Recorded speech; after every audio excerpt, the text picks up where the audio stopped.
Assalamu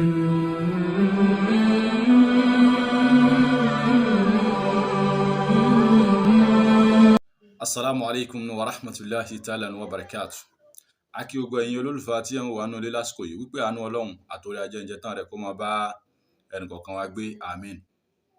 Àlàyé ọ̀rọ̀ lórí àwọn ìṣẹ̀lẹ̀ tó ń ṣẹlẹ̀ nílùú Ìlọrin láti bí ìgbà díẹ̀ sẹ́yìn wá nípa ọ̀rọ̀ ìyá olórìṣà àti ta lọ́lọ́run tí wọ́n arrest tí awuyewuye ń lọ lọ́tún awuyewuye ń lọ lósì.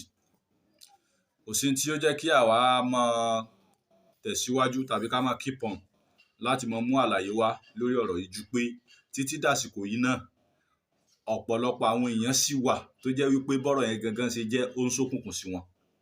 Ọ̀pọ̀lọpọ̀ àwọn èèyàn sì wà tó jẹ́ pé n tó bọ́rọ̀ ṣe jẹ́ gangan ìmọ́lẹ̀ rẹ̀ ò tí ì tàn dọ́dọ̀ tiwọn. So orí ọ̀rọ̀ làwọn kàn ń rí, wọ́n kàn ń sọ oríṣiríṣi nǹkan. Àkọ́kọ́ kí n kọ́kọ́ gbé látòrí ìyá ọlọ́sùn tí ó dìféèmù bàbá Òkútagídí tí wọ́n kọ́kọ́ arrest ìyá yẹn, so tí ìyá yẹn dẹ̀ ti apologize tí wọ́n ti fi ìyá yẹn lẹ̀ tí ìyá yẹn dẹ̀ di Islam. Ìgbà tí ìyá yẹn gba Islam padà, so ọ̀pọ̀lọpọ̀ àwọn èèyàn ni wọ́n appreciate bí Olúwa ṣe yí lọ́kàn padà tí Olúwa tọ́lọ́run lò fún Islam.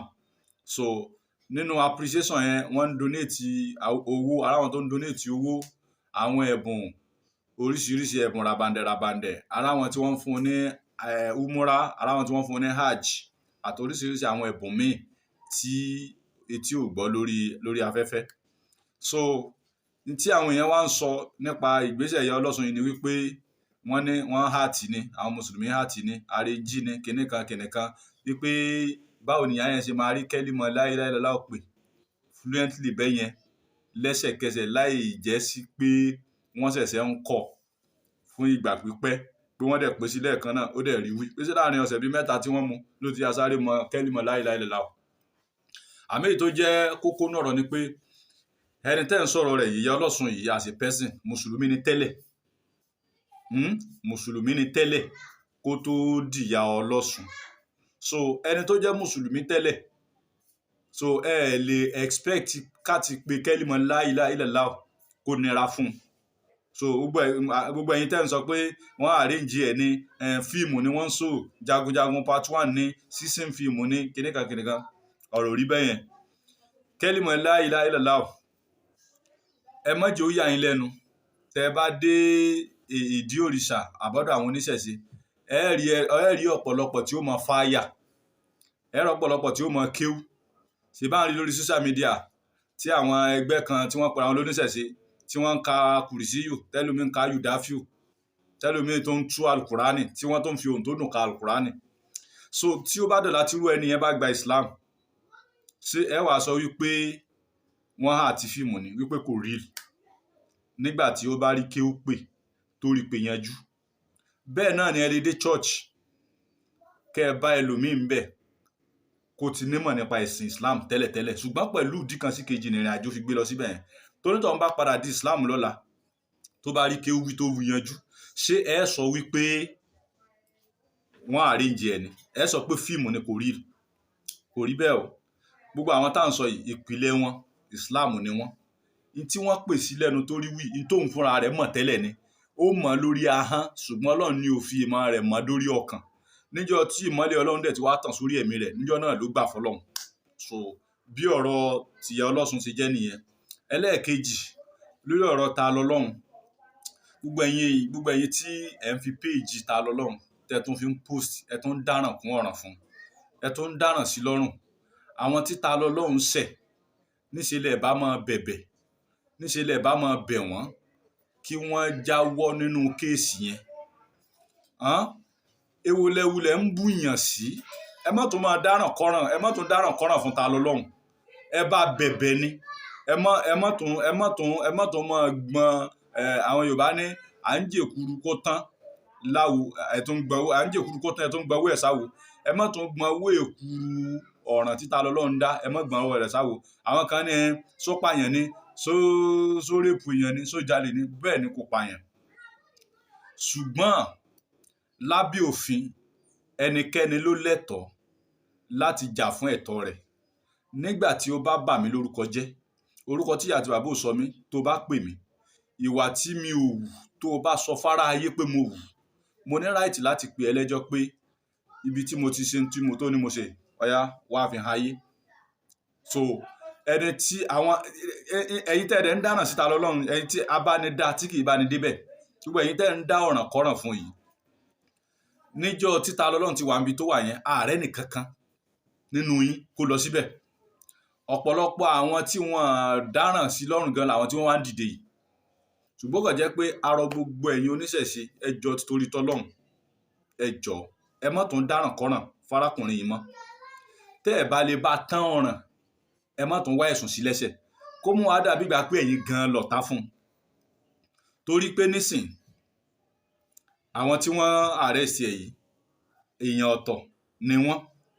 Bàbá Sheikh Labib Lágbàjì àwọn náà sọ̀rọ̀ níjẹta wípé kéèsì tàwọn náà àwọn ti palẹ̀ rẹ̀ mọ́lẹ̀, wípé ó sọ fáyé wípé wọ́n mú arábìnrin wèrè kan wá sọ́dọ̀ àwọn káwọn tọ́jú ẹ̀, àwọn wá mú wèrè yẹn lọ sílé ilé àkọ́kù kan, àwọn ló ń bá sí. So yóò mú evidence rẹ̀ wá, kéèsì kan nìyẹn náà tó bá ti kú òun tó wà yìí tí ó tún wọnú ẹ̀. Bàbá Madam Yusuf Adépọ̀jù Akadip àwọn náà ti fáìlì tí wọ́n kalẹ̀, àwọn náà ní ó pe àwọn ní Boko Haram. Kódà ó tún sọ wípé olórí Akadip ti dolóògbé, pé gbogbo yẹn yóò wá dáhùn fún ní kóòtù. Ẹ̀yin náà wò ó, èèyàn méjì péré la sọ kalẹ̀ yìí, ẹ tún wá wo ọgọ́rùn èèyàn bẹ́ẹ̀ náà táwọn náà tó ti ń palẹ̀ mọ́ lórí èèyàn kan ṣoṣo. Kí lẹ fẹ́ gbà ń bí bẹ́ẹ̀ ṣe ń dá ẹtún síbẹ̀síbẹ̀ náà ẹtún wá tún kọ̀ntínú láti máa tún bá ní tó ń ṣe tí wọ́n fi mú ẹtún bá fi péjì ẹ̀yìn ẹtún bá fi ṣe lọ. Ṣé ẹ fẹ́ kó jẹrà síbẹ̀ yẹn ni? Tẹ́ ẹ bá tiẹ̀ nífẹ̀ẹ́ rẹ̀, ẹ tiẹ̀ sì wo ẹ wo ti kúnlẹ̀ abiyamọ mọ́ lára. Ẹ wo irú ipò tí ìyá rẹ̀ àti bàbá rẹ̀ wà látijọ́ tí wọ́n ti mú, torí pé onímọ̀ nìyá tó bí, mùsùlùmí nìyá rẹ̀ kéwú, bàbá tó bí mùsùlùmí ni òun náà kéwú, wọ́n ní ìyá rẹ̀ ló kọ́ bàbá rẹ̀ ń kéwú, òun gangan Abdulaziz lórúkọ rẹ̀ ń jẹ́. So ó wá ń túmọ̀ sí gbígbà tí ẹ̀yin gangan tẹ́ ẹ pera yín lọ́rẹ̀ẹ́ fún, ẹ̀yin gangan lọ̀tá fún báyìí. So ẹ jọ́ torí tọ́lọ́run torí ànábì Muhammad sallallahu alaihi wasallam, ẹ má dáràn kún ọ̀ràn ta lọ́lọ́run mọ́. Tẹ́ ẹ bá lè bá tán, ó bú Ọlọ́run, ó bú ànábì, ó ṣépè fọ́lọ́run, ó ṣépè fánábì, ó dáná sun àlùkùránì, ó ń bú ẹ̀sìn. Lẹ́yìn ìgbà yẹn ló sẹ́wàá náwó gan àwọn àfáà lẹ́ẹ̀kọ̀ọ̀kan, lágbájá ẹpọn èrè mo ti mú, tàmẹ̀dò ẹpọn èrè. Àwọn tó dẹ̀ ń dárúkọ yìí kálukú wọn religious leader ni wọ́n ní followers tó pọ̀, wọ́n láwọn tó fẹ́ jà, wọ́n láwọn tó fẹ́ bínú. So therefore gbogbo ẹ̀yin tí ẹ̀ ń dáràn kọ́ràn fún arákùnrin yìí, ẹ jọ̀ọ́ torí tọ́lọ́run tẹ́ ẹ bá lè ràn lọ́wọ́, ẹ má tún fi kún ọ̀ràn fún un mọ́. So ẹlẹ́ẹ̀kẹta nú ọ̀rọ̀, bàbá kí ó gba gold, Ọlọ́run jẹ́ arẹ́mi yín lò pẹ́ nínú ẹ̀sìn, kọ́lọ́n kó ṣàlékún dáadáa. Bàbá yẹn lọ sí Ìlọrin, bàbá yẹn sọ àwọn gbólóhùn kan wípé Ìlọrin àti ilẹ̀ Yorùbá ò ní problem. Àkọ́kọ́ nú ọ̀rọ̀ wọn nìyẹn. Pọ́ìntì ẹ̀kejì, fìtínà títa lọ́lọ́run dá kalẹ̀ yìí nínú Islam ó kéré séyìí tí arákùnrin tó jẹ́ mùsùlùmí fúnra rárá rẹ̀, ó kéré séyìí tó ń dálẹ̀ tó yẹ pé ló kọ́kọ́ bẹ̀rẹ̀. Wọ́n wá ń tó wípé gbogbo àwọn àfáà kọ̀ọ̀kan tẹ́ni yìí ń bú, ẹ rí i pé arákùnrin tí wọ́n sọ yìí òun ò bú Islam, kò dáná sun alukurani, kò bú Ọlọ́run, kò bú ànábì Muhammad sallallahu alaihi wasallam, torí pé mùsùlùmí fúnra ẹ̀ lòun gangan. Ṣùgbọ́n ó ń nawọ́ gan àwọn àfáà ńláńlá, àwọn àgbààgbà àfáà nílẹ̀ Yorùbá, kódà tó fi dórí bàbá ọba Ìlọrin, ló nawọ́ tó ń bú wọn, tó ń yàkàyàkà wọn lẹ́yọ kọ̀ọ̀kan. Now ta lọ́lọ́run ta wá ń sọ̀rọ̀ rẹ̀ yìí, wọ́n báwo náà jà nítorí pé Kùránì tó sùn, wọ́n bá jà nítorí pé ó bú Ọlọ́run, ó bú ànábì, ó bú ẹ̀sìn.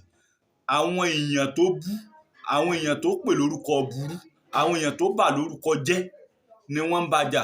Tó bá wá rí bẹ́ẹ̀, gbogbo àwọn tárákùnrin àkọ́kọ́ yìí náà bà lórúkọ jẹ́.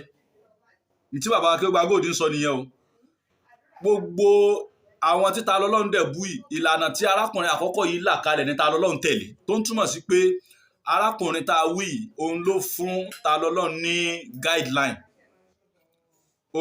ọ̀nà tó là kalẹ̀ ní ta lọ́lọ́run tọ̀ ìgbésẹ̀ tó là kalẹ̀ òní ta lọ́lọ́run gbé ló wá ń ṣe ìbámu pẹ̀lú òwe àwọn Yorùbá tó sọ pé tí kú ilé ò bá pa ní tòde ò lè pa ní ẹni tó pera tó gọ sábẹ́ orúkọ mùsùlùmí tó lóun jẹ́ mùsùlùmí tó ń gangan bí Islam wò gbogbo àwọn òpó tó wọ́n gbé Islam dúró lẹ̀ Yorùbá tó ń kọlù wọn tó ń sọ wọ́n lóko tó ń sọ wọ́n lógùlùtù tí ta lọ́lọ́run náà fi wá ní àǹfààní àti máa kọlù wọn wípé òun gangan ló yẹ kẹ́ ẹ lọ gbé tí bàbá Akíngbà Gold sọ nìyẹn tá a bá dẹ̀ wá fojú wò tá a bá ní ká wòye sí